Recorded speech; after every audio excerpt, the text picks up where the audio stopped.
Okay, Atlanta at Denver. Feels trappy to me. Feels like a huge Which side? letdown. Because I really want to go to Atlanta. Okay. You know what? So do I. Do you? Like, Yeah, I just think the numbers move too much. yeah, this number's moved from 1.5 to 2. And by the way, I think it's because of wise guy money. Oh, it's definitely. I mean, I don't I think there's no chance that Bo Nix could win Rookie of the Year just because of how good Jane Daniels played this year and the way his schedule's laid out. But if Bo Nix gets this team to 9 wins, I think that would be more impressive than what Jane Daniels has done. Just because all the shit on them, right? I mean, most guys I know professionally that grade out quarterbacks had a second round grade on Bo Nix, and they poo pooed Sean Payton. And it's not just Bo Nix. Obviously, the defense we've talked about, their defense Denver has been much better than a lot of us thought they would be. But the Bo Nix thing is just impressive. Like that drive he had against Kansas City, I know he did nothing that second half, but he did have a 2-minute drive that put them in the position to kick a short field goal.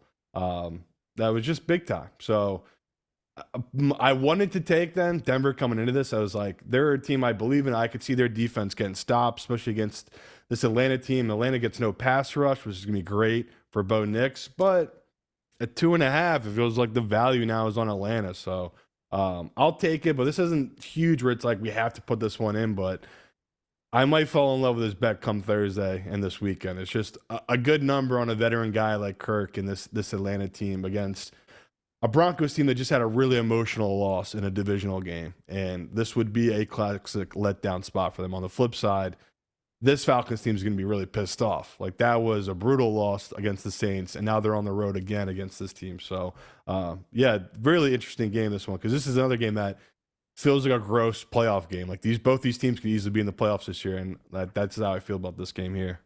Huge undervalued spot for Atlanta, which even though we love the Saints in that spot and we Yeah. bet the Saints, they could have won that game on Sunday, right? Oh, definitely. They had two missed field goals, including one with 6 minutes left, nearly 500 yards of total offense, nearly 200 yards on the ground.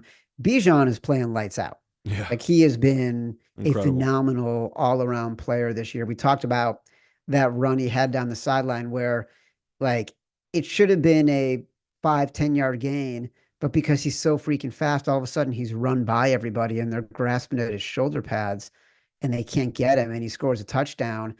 The Broncos defense, we had some concerns heading into the Chiefs. We thought, did the Ravens expose something? I don't think they did. I think the Ravens were just awesome and the Broncos had a bad day. Proved a little bit of that against the Chiefs. Fourth in pressure rate, first in blitz percentage. Um, Kirk is a weird guy against pressure. Like it tends to not bother him, but there are a couple of outliers in stats where he's not great, especially when it comes to turnover worthy plays.